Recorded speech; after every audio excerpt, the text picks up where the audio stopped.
What is up, guys? In case you missed yesterday's video, spoiler alert, I think I blew my head gasket. Why is that? I had a small leak in the upper water neck that I didn't see and didn't notice. So I think there was a pretty large air pocket that cooked the internals of my motor. And I think that the head gasket might be blown. So where we're gonna start, I'm gonna warm the car up, pull the plugs out, inspect the plugs, and we're gonna do a compression test. Because if the head gasket is blown, most likely see a variance between cylinders because it's not likely for it to go around all the cylinders. It's usually in like one spot. So let's do that. Look at this, look at this. We're gonna start the car with no clutch. Oh my God.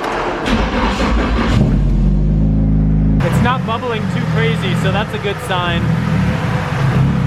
It was for sure a head gasket. Usually you would see some sort of bubbles in the cooling system. It means the compression's being lost and kind of like forced into the water channels. I don't really know fancy engine technology, but it makes sense that some of the compression's basically finding its way and creating air bubbles in the cooling system. But now that it's warm, we can pull the coil packs out and do a proper compression test.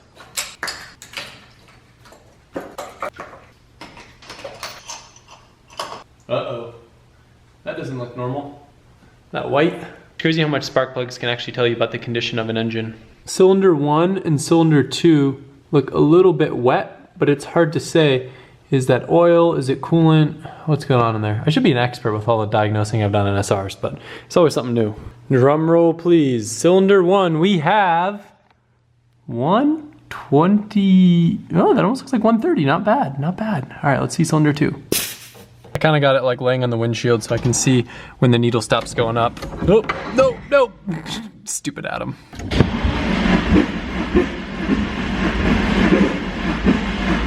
And cylinder 2, we have about the same. Looks like 130. All right, not bad, not bad. All right, so I just remember that I forgot to have the throttle all the way depressed when I was doing the compression test on the first two cylinders. So I did that for cylinder number 3. So if it's a little bit higher, that's probably why. We'll redo the other two, but it looks like it's about the same.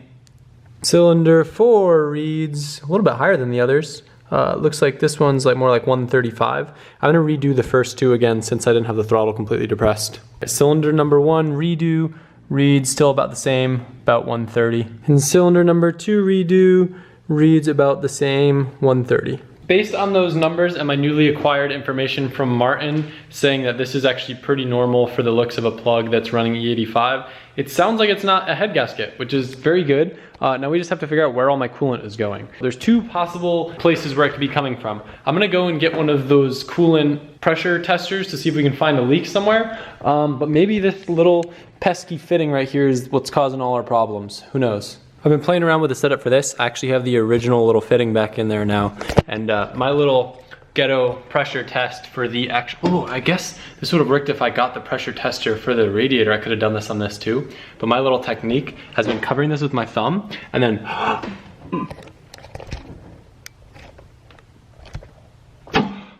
checking to see if it leaks when I pressurize it with my mouth. Since that shouldn't really ever be under too much pressure since it's just kind of like a bleed off. This is always vented, so, but interesting. So I think I found the culprit of our little overheating incident. You see all this water dripping? Oh no, are you sure it's water? Yeah, for sure. This is only 10 PSI. So like I rented this tool from O'Reilly that actually like pressurizes the system. It's just a little pump and you pump it up like that. And those lines- That's a lot, dude. Yeah, so what's happening is it's all leaking out and I'm getting air in my system. There's actually like some coolant lines that run underneath the intake manifold. And those clamps are just really old and from being jostled around, they must just have gotten loose.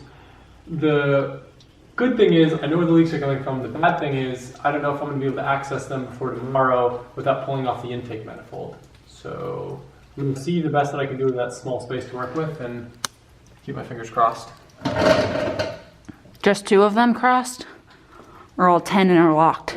Oh boy, there's so many just random lines leaking. Somehow I managed to get the leak taken care of. It's pretty late at night. I think it's around 1 a.m. Still gotta go load the car up and then head out tomorrow about 2 hours to the firm.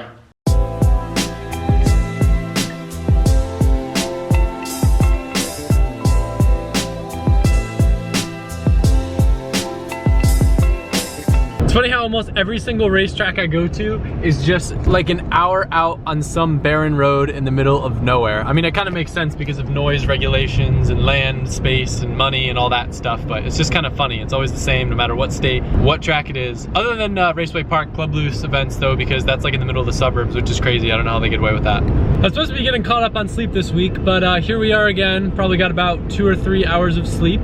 Cool opportunity came up at a track that I've never driven before, and I'm not good at saying no to things other than crappy coffee. Are these hills in Florida? What? Maybe this racetrack will have some elevation changes. That would be sick. We're close. We're very close. I don't know if that's a dump or if that's natural hills. I can't tell. The road looks hilly though, so I think it's hills. Looks like we made it to the firm. I'm early and the track hasn't opened yet, so I'm gonna utilize this time to bleed my coolant because conveniently where the entrance is kind of on a hill, and I didn't want to bleed my car last night because it was super late and I didn't want to wake up all the neighbors. Lol. Managed to do like a lap off camera on the track before temps started to rise again. Checked out the car and it looks like that leak has come back to haunt me. Instead of it being the clamp that's leaking now, there's a tiny little pinhole. I started taking off the intake manifold. Very difficult to see, but there's like a little line back there. I don't even know how I'm gonna get at it. And I'm gonna have to like cut it or something because it's leaking, and oh boy, it's gonna suck. My car's refusing to cool down while I'm bleeding it. The fans are on, and I noticed that this is way hot, where my lower radiator hose is very, very cool. So I have a feeling maybe my thermostat is stuck, and all that pressure is what's causing me to get all these leaks. One thing that I found already is that my thermostat was actually in upside down. There's this little like, I don't even know what it's called, but it's this little dot thing that's supposed to let air escape, and it's supposed to be on top and it was on the bottom. So that could have been why my car was acting kind of funny. I'm gonna replace the thermostat anyway while I'm in there since I have a brand new one laying around. I was waiting to kind of start this video until I got my car back together and running. Literally one last thing to do. I was putting that thermostat in and I pulled a TJ Hunt. I guess Alberto told me he's broken one of these in the past. The bottom part of the water neck broke off. But the whole plan today was we were gonna do some fun shenanigans. I'm actually here with Chris and Freddie. You might know them. B is for build. How do you pronounce your channel? Tavarish. Okay, Tavarish, which ironically you live in Tavares now, which isn't related. Anyway, they did a really cool drift build on a Explorer. It's called Dora the Explorer, right? Yeah. All right, breakdown right now. We did a limited slip differential. We lowered it down. You mean welded? Welded differential, no slip differential. Locking differential, Locks yeah. differential, hydraulic e-brake, exhaust intake. These MR2 seats? Interior, swapped into some MR2 seats. And yeah, we've been trying to drift it. We broke it once already today. We snapped the U-bolts. The U-bolts around the leaf spring from the axle, but we fixed it, and now it's Adam's turn to give it a rip. Yeah. I'm pumped. I mean, my car is kind of broken now. I don't think there's, like, maybe JB weld, but it's not even worth trying at this point.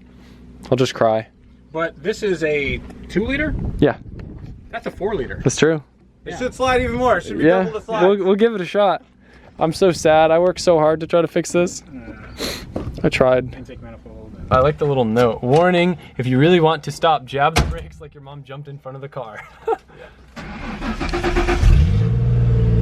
All right, so we're taking Dora for a rip. She's got some torque. Yeah, you gotta let me hop out before. I want to film it. Oh, you don't want to go for a ride?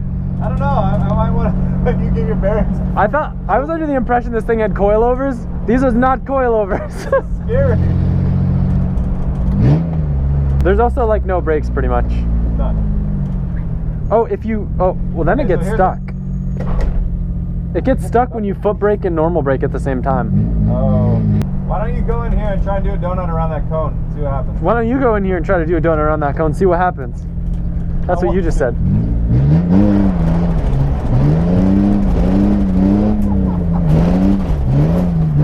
That looks a lot better on the dirt. Oh, we're cruising.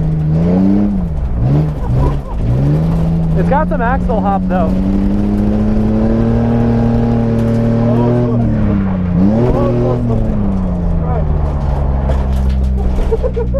Gotta be careful on those parts where the pavement meets the dirt, because that's when it'll roll. You're gonna kill us. Let me film.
my new cone? I'll just like go around you. Yeah, yeah, yeah. Okay, If I thought passenger was scary, you think I want to be a cone? No, come on, please. You're good. I promise. And I'm just gonna record an intro. It sounds good, doesn't it? No. It sounds awesome. No.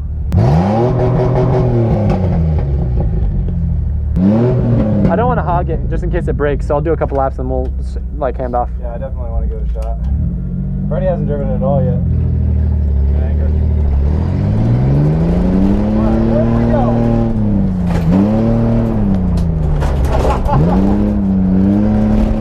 Yeah, we're chilling.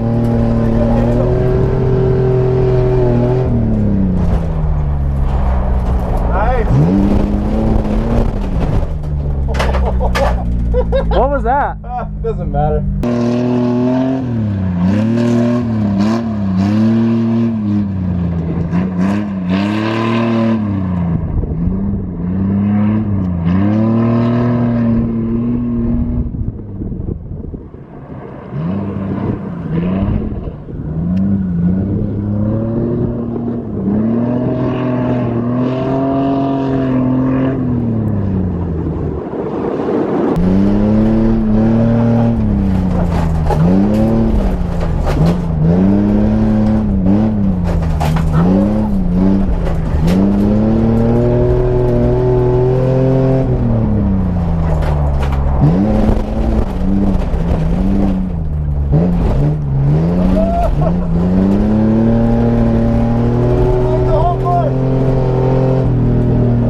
Just having a nice relaxing evening, eating one of my Nicole sandwiches while I watch some drifting of Dora the Explorer. We gotta get Dora music over this. Some copyright-free Dora music. Does that exist? It's like almost Dora the Explorer. Yeah, it's like Nora the Explorer. Y'all ready for this?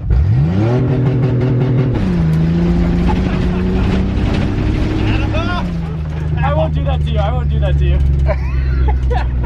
Your drift car. I'm sorry. I'll bring you back here sometime. I really like this place. I would like to drive you at this place. If only you could work for me, please. Thanks. Would you look at that? We got ourselves a rally jump. So FIRM actually stands for Florida International Rally Motorsports Park, I think. Yeah. Something like that. Yeah. So there's a jump here. Yep. And rock, paper, scissors, just see who jumps first? Yeah? Alright, let's do it. Okay. Rock, paper, scissors. What? Oh, did I go early? Yeah. Rock, paper, scissors, shoot. Alright. Rock, paper, scissors, shoot. Rock, paper, scissors, shoot. Ah, I got you. All right. I'll jump first. Okay, he's jumping first. I don't know if I'm gonna jump it, guys. I just kind of want to film this. It's gonna be pretty radical. All right. Have you ever jumped a car before, Chris? Yes. Oh, okay. It didn't go well. Was it a Ford Explorer? No, it wasn't a Ford Explorer. It was a Suzuki Swift, and it just dug right in, impact bar into the dirt. Okay, that's not going to happen here because we have a Ford Explorer and it's way better. I want to see who's gonna get more air. Huh? Who's gonna get more air? I don't know. So the guy said we have to start slow and then get bigger. So I'm gonna start slow and then get bigger. All right, we only got 15 minutes. Let's do it. Yeah, let's go. Something about jumping a legitimate car just seems so exciting. Maybe that's why so many people like monster trucks, because it's just like, dang, you see that truck go high? I don't think I've ever seen a car or a truck or anything jump in real life other than monster trucks, so I'm actually pretty stoked for this. You know, my car's broken, but I'm still out here having a good time. Not bad, not bad. How was it? That was slow. It was fine. That was like a 25, 30. You almost got air. I just doubled the speed. Yeah. That was fine. That was fine. Send it.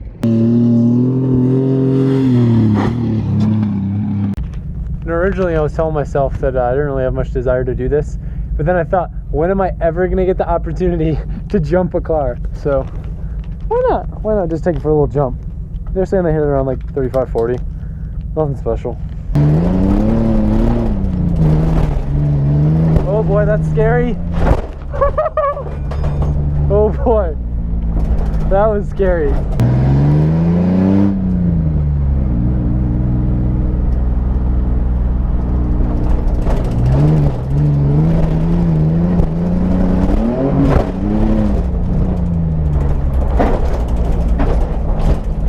Do you know how to do the rally thing where they're like saying the numbers with the turns and everything? Yeah, my wife was just here this morning. She's my co-driver. This will be 50, left, right 1.